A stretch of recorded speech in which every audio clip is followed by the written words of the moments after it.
আসসালামু আলাইকুম ভাই বোন, আপনারা সবাই কেমন আছেন? আশা করি সবাই ভালো আছেন। আমি আপনাদের অনেক ভালো আছি। আজকে আমি মূলা ভাজি করব। ভিডিওটা না টেনে সম্পূর্ণ দেখলে আমাদের ভালো লাগবে। প্রথমে ধুয়ে রাখা মূলাটাকে আমি চুলায় বসিয়ে দেব। এটা কিন্তু ভাপ দিয়ে আমি মূলাটার পানিটা ফেলে দেবো। মূলাটা কিন্তু ভাপ দেওয়া শেষ, এবার আমি নামিয়ে নেব। তেলে দেওয়ার জন্য একটু কড়াই বসিয়ে দিলাম রান্না করার তেল। এবার দেবো পেঁয়াজ কুচিটাকে আমি বাদামি করে ভেজে নেব। আজকে ধনিয়া পাতা দিয়ে মূলা ভাজি করব, আপনাদের সাথে শেয়ার করবো না তা তো হয় না, এই জন্য আপনাদের সাথে আমি শেয়ার করে নিলাম।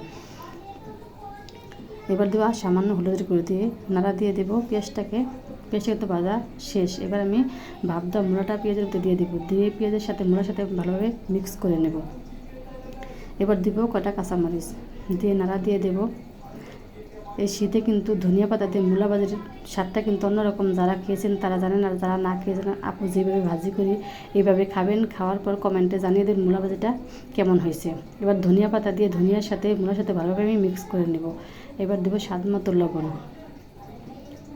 মূলা ভাজিটা কিন্তু খারাপ না, ভালোই লাগে। জানি না আপনাদের কাছে কেমন লাগে, আমার কাছে কিন্তু ভালো লাগে। আমার কিন্তু মূলা ভাজিটা শেষ। আজকের মধ্যে এখানে শেষ করলাম। সবাই ভালো থাকুন, সুস্থ থাকুন। আল্লাহ হাফেজ।